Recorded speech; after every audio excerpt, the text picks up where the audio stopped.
Hello, my name is Nicole, and thank you so much for taking the time out to listen. Today I titled this message, When They Say That Didn't Happen. When they say that didn't happen. We have come across our share of individuals who, when we speak to them about events that have taken place in the past, those who are guilty of doing any number of things will say, I don't know what you're talking about, or that didn't happen. Sometimes people will simply stop talking, go about their business, knowing full well that what just came out of their mouth is factual. But yet, that one who wants everything to be shoved under the rug is going to deny, and deny some more.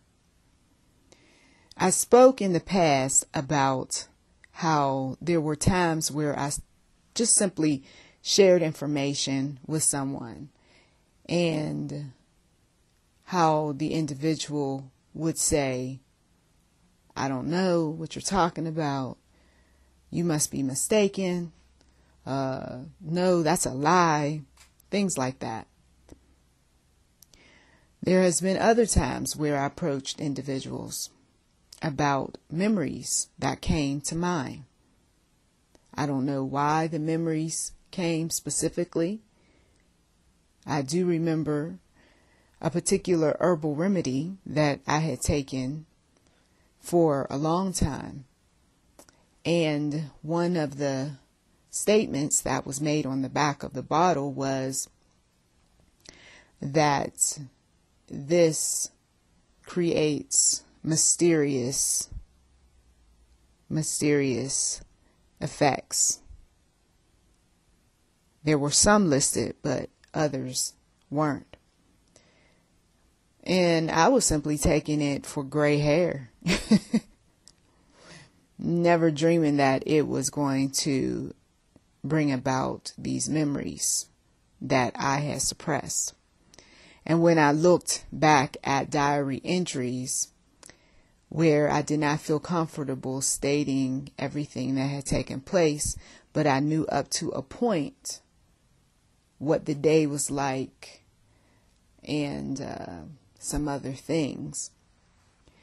I took a lot of what had happened in those diary entries and I suppressed the rest of the story because I feared someone would take a look at my diary. So there was the diary that I didn't mind talking about, the typical stuff that most little girls talked about, like boys.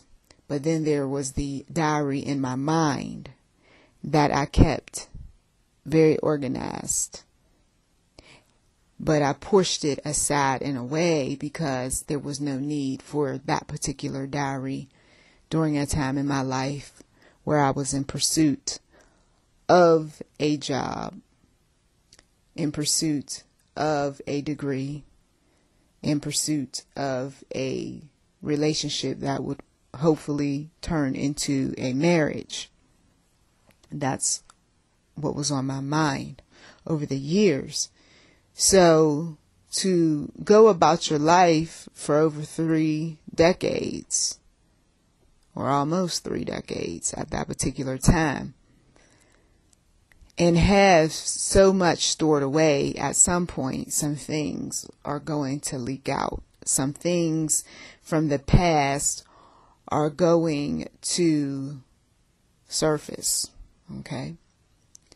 And so you want to sit down and you want to talk to someone about what all you've been dreaming about, thoughts, memories, photographs would trigger some of these memories as well. Conversations with people from the past would do the same. And then, of course, that person or group that you're talking to would say, well, after all these years, why would you bring this up? Well, these are some things that happen to bring about the memories. And so I'm just talking to you about these things because I want some clarification, or I need some understanding as to what took place back then. I got part of the story, but not all of it. And of course, once again, the guilty party is going to say, I don't think we need to talk about that. But I don't think we need to talk about that.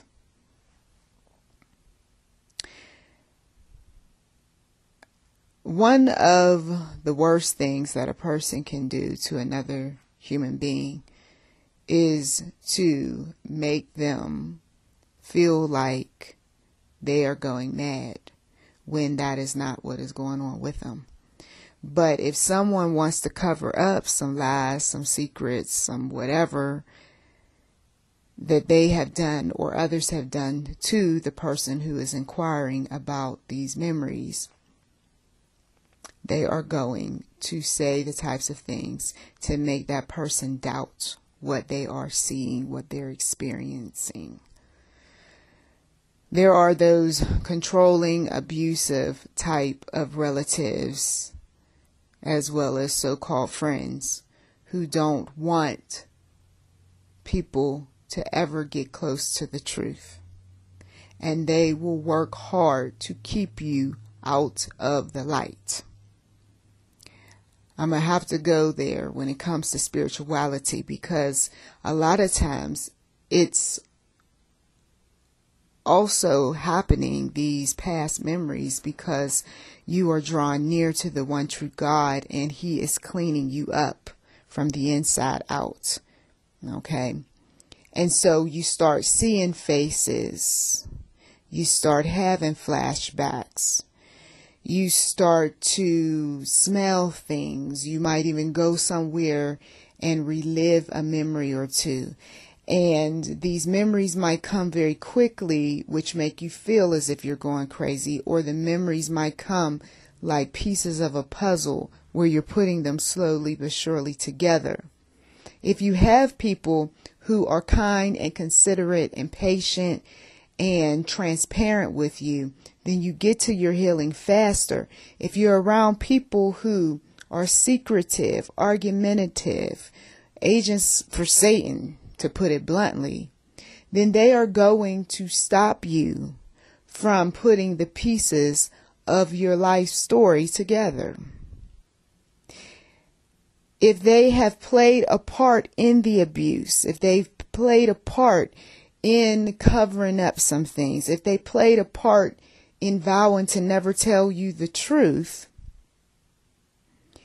then they are not going to be beneficial to you. This is why I, long time ago, decided to go to the one true God first and have this quality relationship with Him before I got out there in the public and started talking to different people.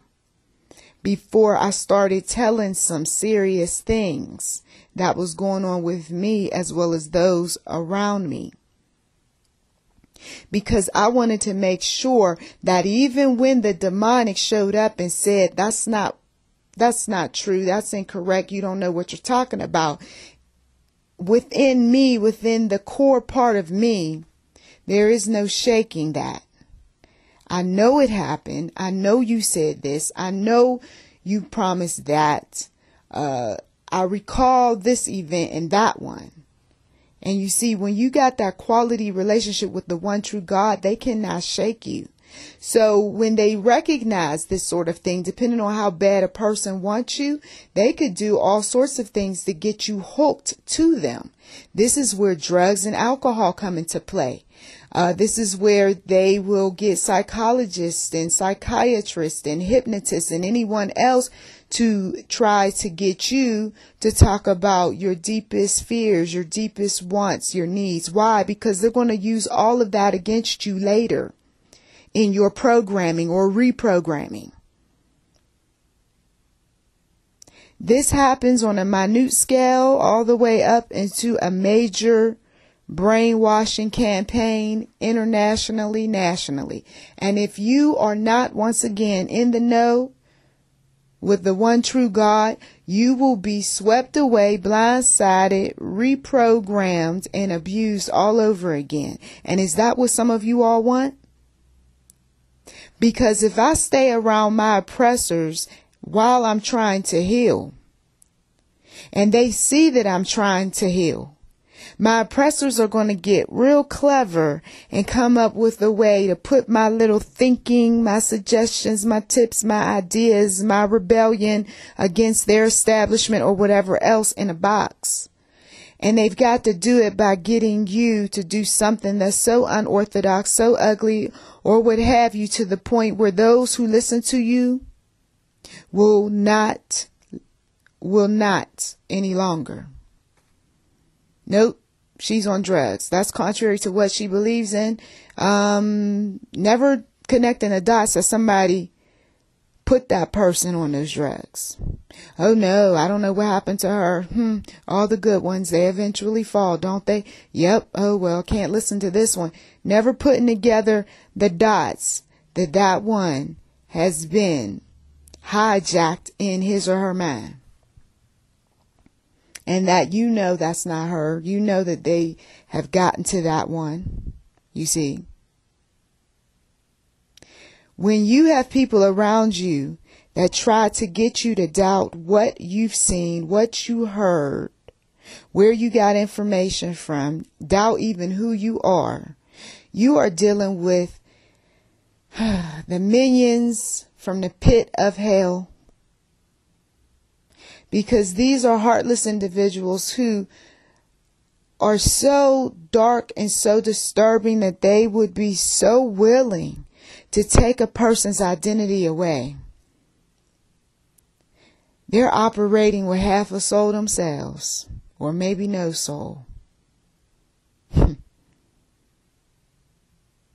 take a person's identity away and manipulative ways that the person doesn't even see, doesn't even suspect. Didn't notice that there were pills being slowly put into drinks and food and elsewhere to change their mind. Didn't notice when everybody around them was handpicked, was strategically placed, was too caught up in work or caught up in self or caught up with family to see where minions were orchestrating a plan to arrest that one in mind, body, and spirit. Devious, tricky, cunning type of people who do things so that you will not be believed. Will do things to bring down any type of movement you have created. Will come up with all sorts of interesting things to make your life so-called better. And on the outside looking in, to some, it looks better because you got the big house, you got the big car, you got all these things, but you don't have your mind any longer. Some of these people are so far gone in their minds that they are not reachable, not even with spiritual types of things. Pray for them, doesn't work. Talk to them about God, they're not hearing it. If you know someone who has this air about them, something's just not quite right, they make you feel, as the streets say, some kind of way, it is safe to say that that is a person that you don't need to be close to. You don't need to give them your personal information. You don't need to be a confidant. You don't need to be the type of individual that's always picking up the phone when they call, because that person could be in on trying to systematically get something from you that you're unwilling to give. That person could be one of those that is right along with the programming that says that didn't happen. I don't know what you're talking about. And you should just be grateful for all of the things that you have received. People get away with manipulating other people or getting them to be quiet by putting money in their pocket, promising them fame, promising them power, promising them drugs, alcohol, because remember, they learned of that person's weaknesses. And so they know how to get that person to commit, to be dedicated. We got the money. We got this and we got that, and we know you want it too. So you got to ride with me. You got to go along with the programming, they say. You see, whatever that programming might be. It could be something as simple as getting you to go along with a family decision. It could be something as significant as getting you to vote a certain way. It could be something, if you're a leader, it could be something that they want so bad, but they don't want you to recall anything that they've done that might have been sketchy. Okay?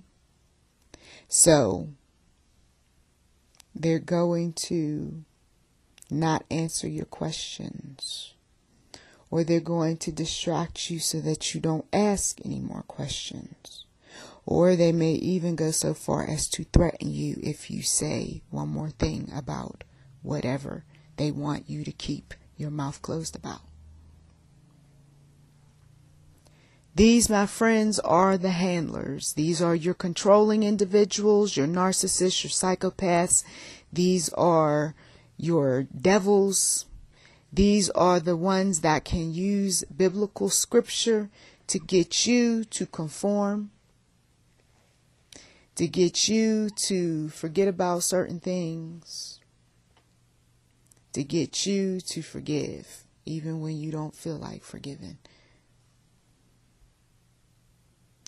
So I'm warning some of you all that as you gain more and more influence, as you become more proactive in trying to get some solutions, trying to get some understanding, trying to reconcile, or whatever your goal is, whatever your aim is concerning a person or group, always be mindful that there are those that you know what happened, but yet they're going to tell you it didn't happen. There will be those that will strong arm you, that will figure out a way to bring you down, because you must never know the truth. And if that means bringing you down rather than uplifting you, then that's what they'll do. This way you're so sorrowful, you're so depressed, you're so bitter, you're so angry, and you're so consumed by your emotions that you won't connect the dots. You got those who will blame the individual for wanting so much. Blame the individual for not doing all that he or she could do for the group. Blame the individual for all sorts of things, but meanwhile, it was the bad programming. It was the, let's just say if you were an entertainer, it was the handler that was selfish, the handler that was controlling, the handler that may have been secretly jealous that brought the entertainer down simply by bringing him or her a coffee mug with something in it. Figuring out a way for that person to take his or herself out of here, because we fear this one might start talking, says the handler. So once again, this is one of those awareness types of messages for you to be mindful of those that you talk to concerning your dreams, concerning anything that God gives you that has a paranormal type of ring to it. You can't talk to everyone about what God is revealing to you. That's why you get a piece of paper and a pen